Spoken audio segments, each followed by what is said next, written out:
O Espírito é que dá vida. A carne não adianta nada.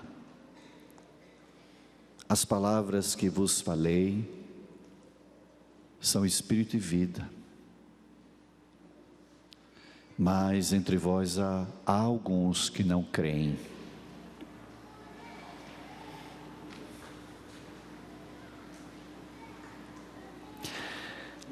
As palavras de Jesus, palavras que não passam, como ele disse, céus e terra passarão, minhas palavras não passarão.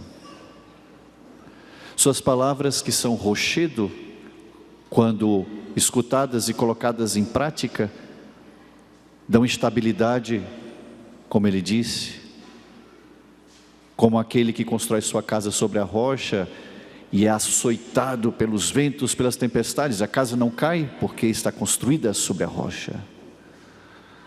Essas palavras nos visitam cada domingo, a cada liturgia da missa. E se nós nos decidimos a orar com a palavra cada dia, ela nos visita. O que o Senhor nos está dizendo hoje? Tanta coisa, tanta riqueza. Vou trazer apenas um pedacinho deste pão que sai da boca de Deus, da boca do esposo divino que nutre sua igreja com sua palavra.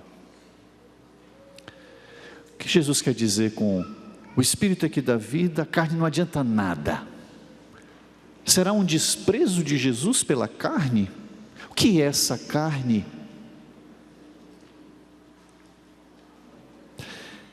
Primeira coisa, frente a um pensamento falso e mau, que percorre os tempos, que tende a desprezar a nossa carne, nossa humanidade, nosso corpo e tudo que diz respeito a ele, o trabalho, a sexualidade. Isso é falso e mau. Deus é o Criador da nossa matéria, Ele que a modelou. Nossa matéria é boa, nossa humanidade saída das mãos de Deus, nossa sexualidade seguindo o plano de Deus é boa e até fonte de santificação, vivendo no Espírito. A carne não adianta nada, não é um desprezo, uma vez que Ele, Filho do Altíssimo, se fez carne, assumiu nossa carne, da carne da Virgem Maria. O que Ele quer dizer? Jesus está num contexto de controvérsia, e não é com os seus adversários, com alguns discípulos seus. João deixa bem claro, alguns discípulos de Jesus que o seguiram, que escutaram sua pregação e que viram seus sinais, a multiplicação maravilhosa dos pães, porque Ele tem poder sobre a matéria. Esse é o grande escândalo para muitos. Isso vos escandaliza, diz Jesus.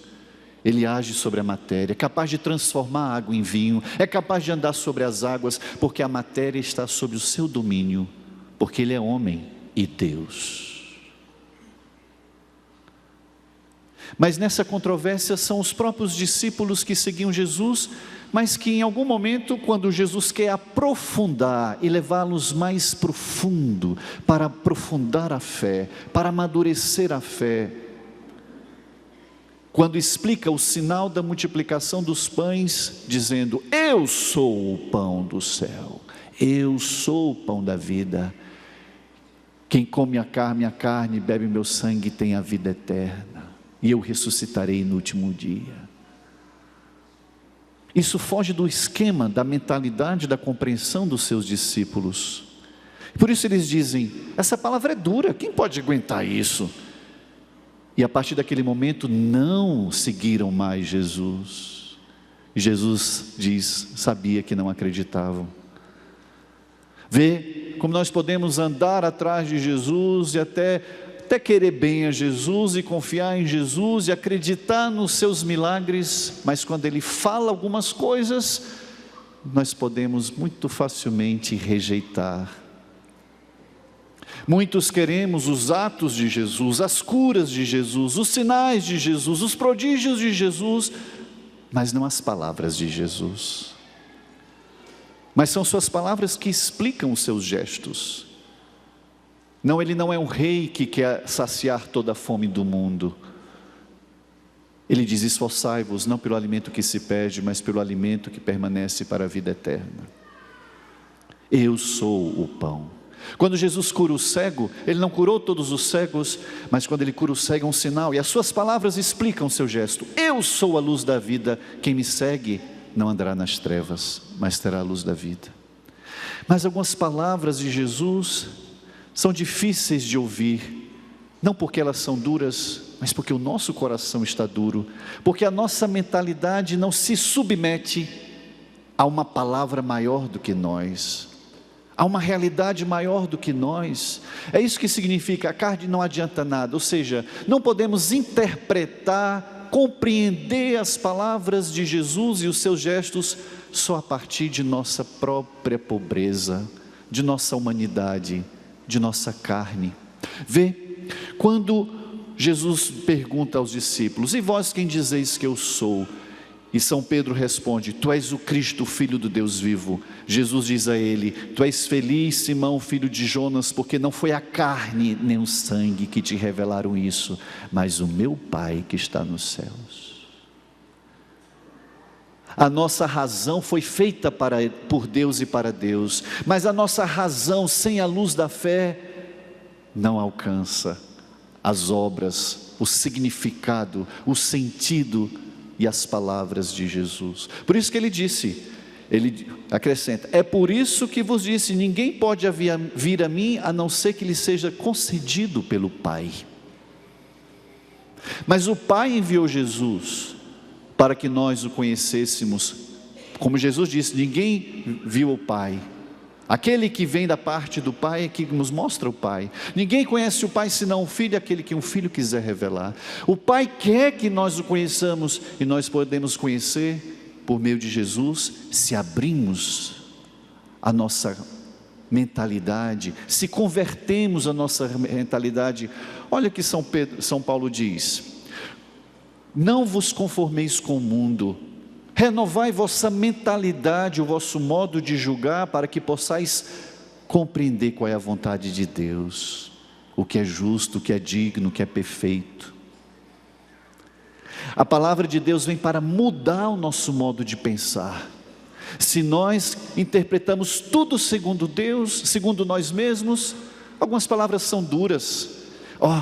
Isso é minha carne, é meu sangue, quem pode aguentar um negócio desse? A gente diz: não, é sentido figurado. Não, não é sentido figurado. Ele diz: a minha carne é verdadeira comida, meu sangue é verdadeira bebida. Por quê? Porque Ele é Deus e pode fazer isso. Algumas palavras são duras quando São Paulo diz hoje: esposas, sede submissas aos vossos maridos. Que absurdo, essa palavra é dura. Se nós lemos só a partir da nossa humanidade, tão iludida, tão enganada, tão viciada às vezes, e não apenas por químicas, mas por ideias falsas, nunca poderemos nem sequer escutar. Olha como São Paulo diz no começo: vós que temeis a Cristo, sede submissos uns aos outros. Às vezes na liturgia troca-se uma palavra para tornar mais suave. Usou solícitos. Sede submissos. Por quê? Não é aqui falar de uma subordinação, de inferioridade uns aos outros, ou da mulher ao marido. Isso é um absurdo. De fato, Deus não faz assim. Mas é porque apenas por uma atitude de fé humilde, que nos coloca como servidores, sustentando uns aos outros, porque a mulher deve ser submissa ao marido, que a ama como a própria carne, que a ama, que a protege, que cuida, de tal modo que não tenha uma ruga nela, como Cristo ama a sua igreja. porque apenas a fé humilde que nos coloca como servidores, como Cristo que não se apegou ao seu ser igual a Deus, mas se esvaziou, se humilhou, assumiu a nossa condição de servos. O Senhor não pede de nós nada do que Ele não tenha feito por primeiro, nos mostrando o caminho. E quando permitimos que o Senhor nos conduza assim, vencendo a dureza do nosso coração e da nossa mente, nós começamos a crer e começamos a compreender. Vê que nessa controvérsia, muitos discípulos que não quiseram abrir-se ao pensamento de Jesus, mesmo que seja absurdo no primeiro momento, segundo a nossa estreita lógica humana, Jesus não diz assim: volta aqui, eu vou mudar o meu pensamento, eu vou mudar minha palavra para encher a igreja, porque eu quero que esteja cheio. Não. Jesus fez isso? Não. Jesus perguntou aos seus 12: vocês não querem ir embora também?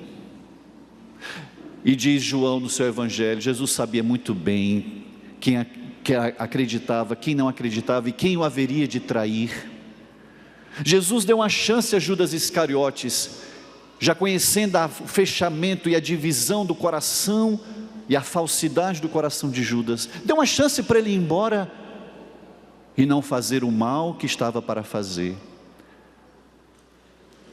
Jesus não quer ninguém numa subordinação de escravo perto dele, tem que ser livre.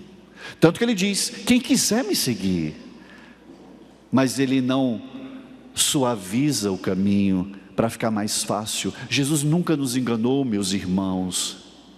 Jesus diz: quem quiser me seguir, renuncie a si mesmo, tome a sua cruz e me siga. Isso não é uma via de sofrimento, isso é uma via de liberdade, para nos libertar da nossa leitura tão tacanha, estreita e viciada da vida, que faz a gente fazer opções erradas e más, e desse modo não podemos provar e ver como o Senhor é bom.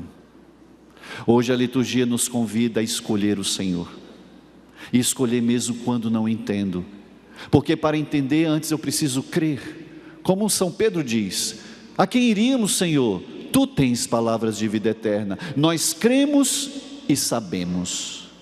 Para saber, para conhecer, para entender, preciso crer primeiro, mas para crer eu preciso escutar e me apoiar nele, mesmo quando não sou capaz de entender. Sua palavra é maior do que nós, sua palavra é espírito e vida, e quem acolhe esta palavra na fé, começa a provar e ver quem Ele é, e assim vamos nos conhecer nele também. Um instante de silêncio, vamos rezar, pedir ao Senhor a graça deste Filho de Deus que se fez um só conosco, como disse São Paulo hoje, uma só carne. Esse mistério é grande, será uma só carne, e São Paulo diz: eu me refiro a Jesus e a igreja. Jesus ama a nossa vida, nossa humanidade, nossa carne, nosso espírito, ama tudo que é nosso, e por isso quer curá-lo, quer curar a nossa humanidade, quer elevar a nossa humanidade, unindo-nos a Ele. Essa é a vontade do Senhor a nosso respeito, unir-nos a Ele, de modo que sejamos um com Ele no seu amor. Esse mistério é grande, mas está acessível a todo aquele que crê, a todo aquele que se deixa ensinar, aquele que não abandona Jesus quando fica difícil, porque fica difícil, porque Ele nos quer levar para o fundo, e não ficar na beira, no rasinho onde é fácil. Não estaremos sós, Ele foi para o fundo primeiro, e nós o seguimos. Um instante de silêncio, rezemos, e peçamos essa graça, de uma fé mais profunda, sólida, clara, correta. Rezemos, peçamos ao Senhor essa graça.